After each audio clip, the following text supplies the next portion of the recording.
तो दोस्तों हर वर्ण है, वर्ण विचार हम लोग पढ़ने वाले हैं। वर्ण विचार को समझने का प्रयास करेंगे।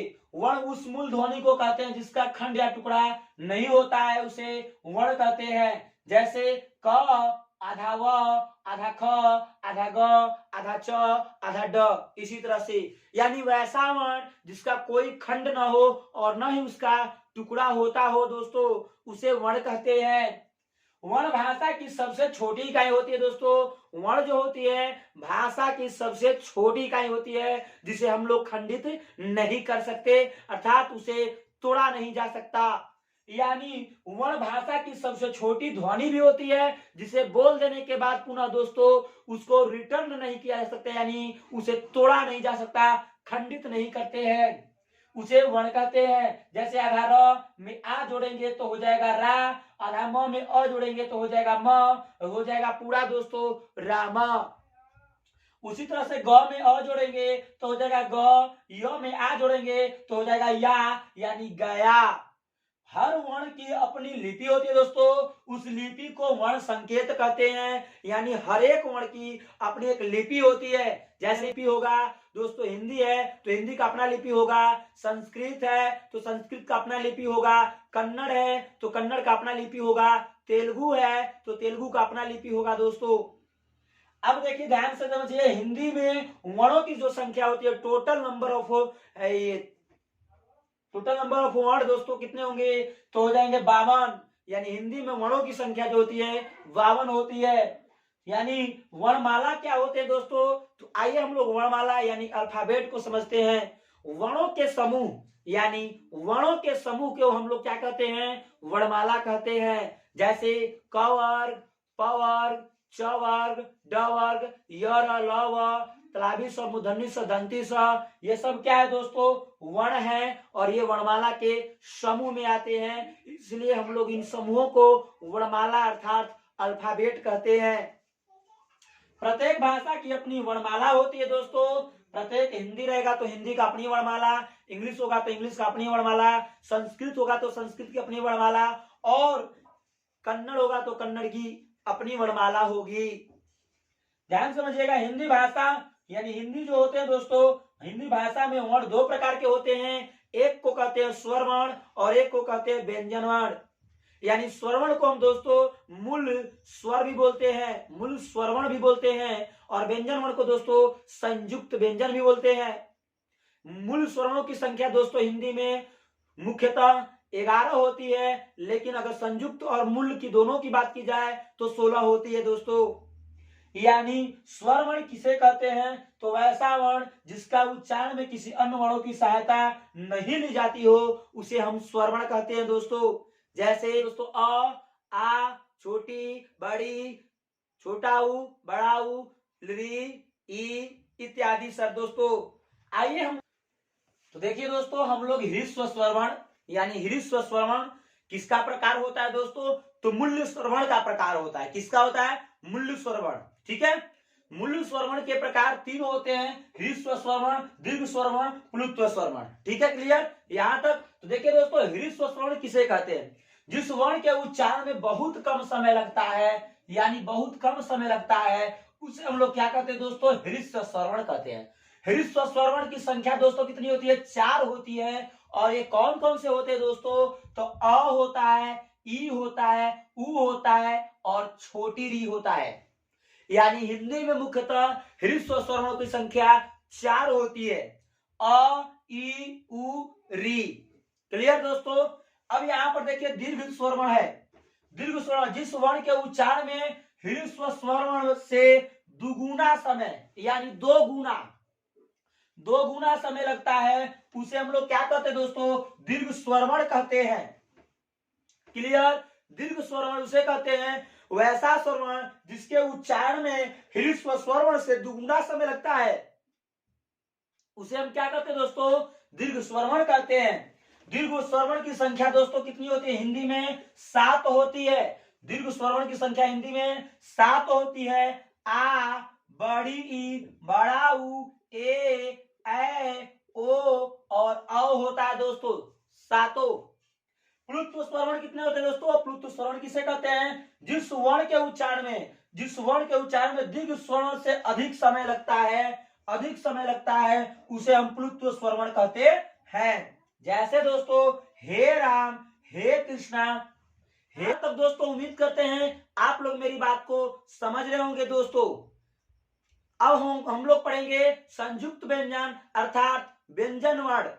क्या पढ़ेंगे दोस्तों? व्यंजन वर्ण। तो चलिए अब व्यंजन वर्ण को पढ़ने का प्रयास करते हैं। अगर मेरी बात समझ में आती है तो एक प्यारा सा लाइक कर दीजिएगा दोस्तों।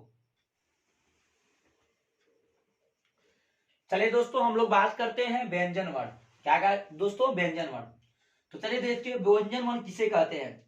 जिस वर्ण का उच्चारण स्वर वर्ण की सहायता से, किस वर्ण की? स्वर वर्ण की सहायता से होती है उसे क्या कहते हैं दोस्तों? व्यंजन वर्ण कहते हैं।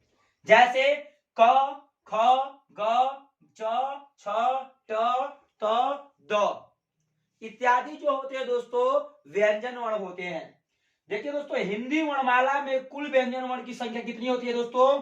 33 होती है। कितनी होती है? हिंदी वर्णमाला में कुल व्यंजन वर्णों की संख्या 33 होती है। कितनी होती है? 33। देखिए हिंदी में व्यंजन वर्णों के प्रकार 3 होते हैं।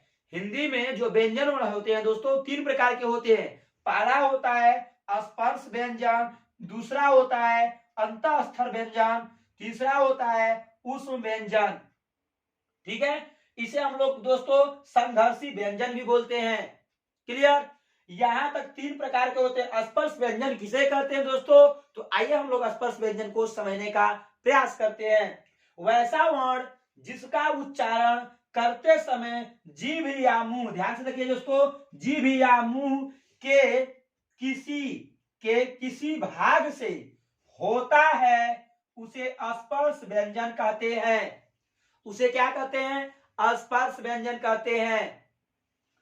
जैसे दोस्तों कंठ, जीभ और मुंह के अंग में जैसे क्या होते हैं दोस्तों? कंठ से हो, मूर्धा से हो, तालु से हो, दांत से हो, ओठ से हो। यानी स्पर्श व्यंजन वर्णों की संख्या कितनी होती है दोस्तों? टोटल नंबर 25 होती है। यानी स्पर्श वर्णों की संख्या 25 होती है। स्पर्श व्यंजन वर्ण क वर्ण से लेकर म वर्ण तक होती है। यानी क वर्ण से लेकर म तक होती है दोस्तों। इसे अगर वर्ग में बांटा जाए तो 5 वर्ग में होते हैं। क वर्ग, च वर्ग, ट वर्ग, त वर्ग और प वर्ग। हर एक वर्ग में 5 वर्ण होते हैं। जैसे क वर्ग में क, ख, ग, घ, अंगा। यहां तक तो दोस्तों क्लियर होंगे, उम्मीद करते हैं। तो दोस्तों आज हम लोग पढ़ने वाले हैं स्पर्श व्यंजन। तो दोस्तों स्पर्श व्यंजन समझने का प्रयास करिएगा। स्पर्श व्यंजन क्या होगा? तो देखिए दोस्तों क वर्ग यानी क वर्ग में क, ख, ग, घ, अंग। च वर्ग में च, छ, ज, झ, इय। ट वर्ग में ट, ठ, ड, ढ, अण। त वर्ग में त, थ, द, ध, न। प वर्ग में प, फ, ब, भ, म। ये टोटल जो संख्या होते हैं दोस्तों स्पर्श व्यंजनों की वो टोटल 25 होते हैं। कितने होते हैं दोस्तों? 25 होते हैं। अब ध्यान से समझिएगा दोस्तों व्यंजन वर्ण दूसरा अंतःस्थ व्यंजन किसे कहते हैं? अंतःस्थ व्यंजन किसे कहते हैं? अंतः का मतलब होता है दोस्तों आंतरिक। क्या होता है? आंतरिक यानी भीतर से जो आवाजें भीतर से होती है दोस्तों उसी को अंतःस्थ बोलते हैं। यानी वैसा व्यंजन जो मुंह के भीतर से होता है, यानी जो मुंह के भीतर से होता है उसे अंतःस्थ व्यंजन कहते हैं। वैसा व्यंजन जो मुंह के भीतर से होता है, जिसका उच्चारण मुंह के भीतर से होता है उसे क्या कहते हैं दोस्तों? अंतःस्थ व्यंजन कहते हैं। ये व्यंजन मुंह के किसी भाग को स्पर्श नहीं करता है। यानी ये जो व्यंजन होता है दोस्तों मुंह के किसी भी भाग को स्पर्श नहीं करता है उच्चारण करने में। दूसरी बात दोस्तों इसकी संख्या जो होती है दोस्तों कितनी होती है? 4 होती है। यानी इसकी जो संख्या होती है अंतःस्थ व्यंजन की संख्या 4 होती है। और वह कौन कौन होता है दोस्तों? य, र, ल, व। यानी ये य, र, ल, व। इस व्यंजन को हम दोस्तों अर्ध स्वर भी कहते हैं। क्या कहते हैं दोस्तों? अर्ध स्वर भी कहते हैं। इस व्यंजन को य र ल व को अर्ध स्वर भी कहते हैं दोस्तों। यहां तक सभी लोग क्लियर होंगे अच्छे से, एक बार सभी लोग स्क्रीनशॉट कर लेंगे दोस्तों।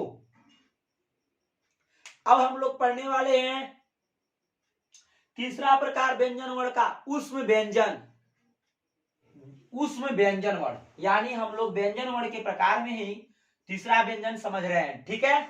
ऊष्म व्यंजन किसे कहते हैं दोस्तों? वैसा व्यंजन वर्ण जिसके उच्चारण मुख से विशेष प्रकार की गर्म होती है, यानी जब जिसका उच्चारण हम लोग करते हैं तो उसके मुख से विशेष प्रकार की ऊष्मा निकलती है दोस्तों। ऊष्मा यानी गर्माहट निकलती है, तो उसे हम लोग क्या कहते हैं दोस्तों?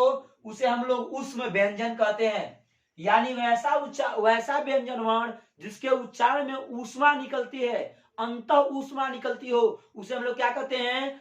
ऊष्म व्यंजन वर्ण कहते हैं दोस्तों।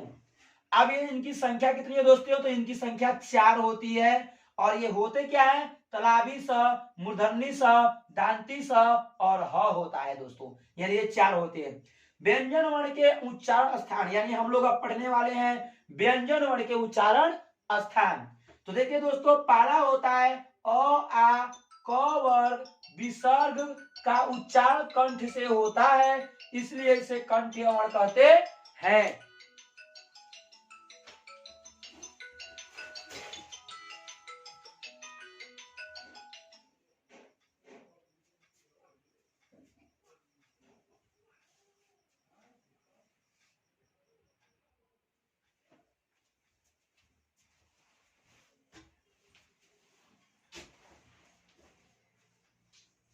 तो देखिए दोस्तों, व्यंजन वर्ण के उच्चारण स्थान अ आ क वर्ग विसर्ग, यानी विसर्ग का उच्चारण किससे होता है दोस्तों? कंठ से होता है, इसलिए इसे कौन सा वर्ण कहते हैं दोस्तों? कंठीय वर्ण कहते हैं।